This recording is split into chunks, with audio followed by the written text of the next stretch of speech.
Well, just like the you, Hansons yeah. do it where they do it with very their seatbelts and everything else. I mean, it doesn't hurt to sit there and go, you know what? God, I didn't even think about that, but hey, start looking into it. One thing Jeff brought up earlier, I think, and we've all seen it, but we've seen it so many times, especially on dirt cars, is the seat belts mounted.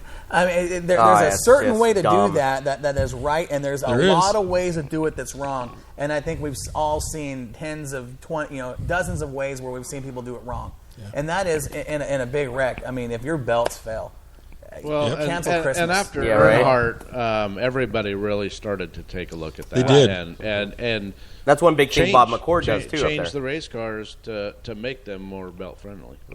And I'll give real big kudos and stuff to Bob McCord. I want to say, hey, if you're listening, I'm sure you are.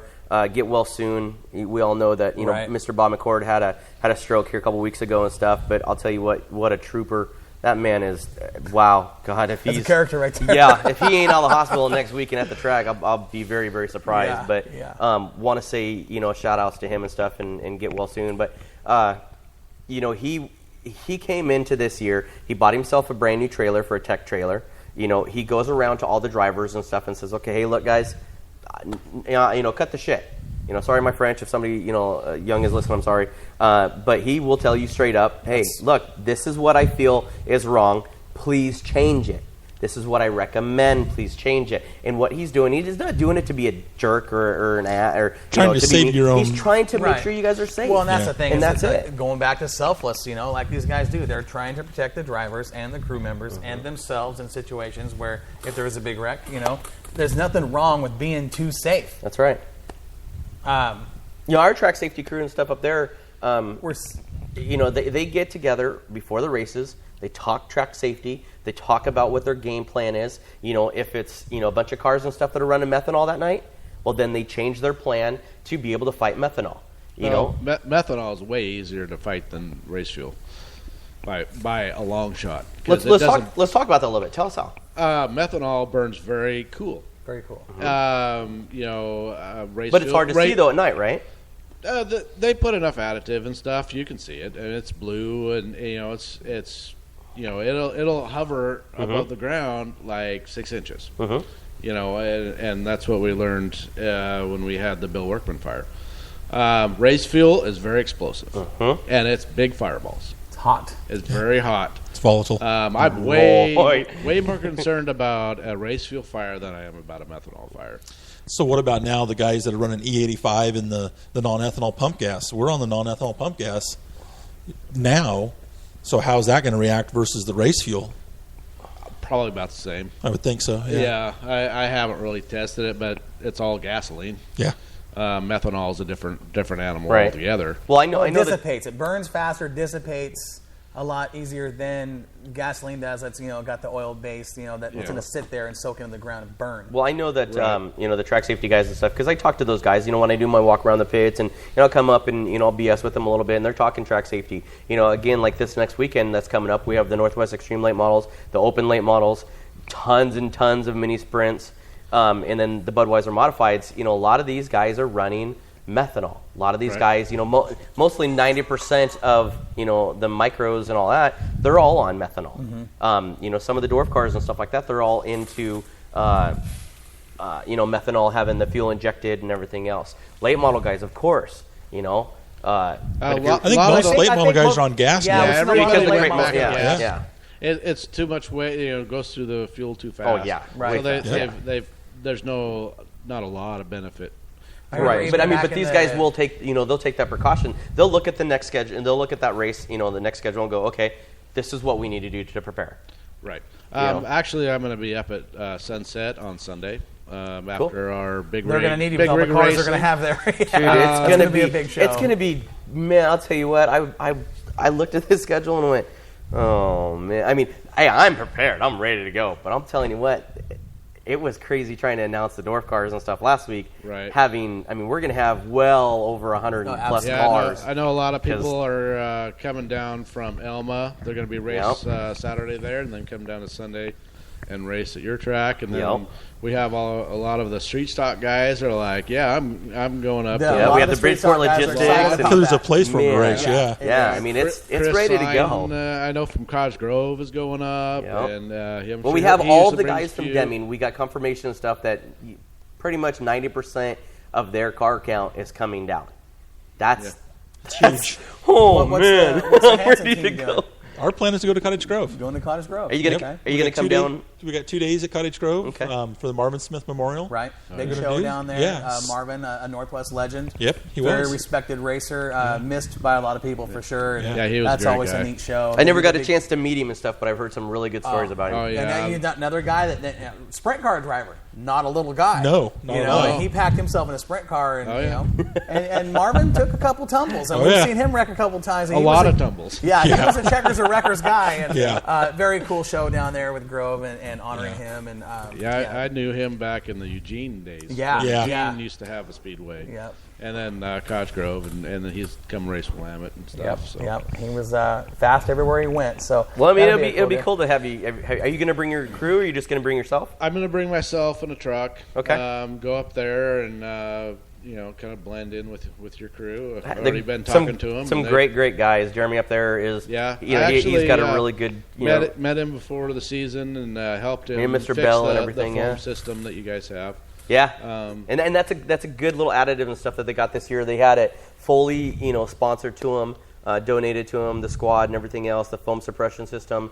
Well, It's- the unit that you guys have had there is the same unit that I run in my rescue truck, Nice. except for it's twice as big. Nice. Ours is or yours are? Yours. Oh, hey, well, here it is. Nice. Now- So, see, now um, we're one up now. Yeah, like my unit holds 25 gallons of water and it makes 600 gallons of foam. Wow. And yours is twice as big. And I actually helped Doug get that years ago, Doug Walters. Right. And, Jeff, before we close, and we're getting kind of in the late stage of the show here, do you guys have any experience with extreme fire and rescue at a racetrack where they've had to jump in and maybe help Craig or you guys or nothing Not like really. that? We've been pretty fortunate. Yeah, you guys have got a pretty good program on Yeah, they've pushed us a few times at wrecks or spins or whatever, and got us hooked up and towed off the racetrack. But we've been fortunate that Craig's been upside down twice.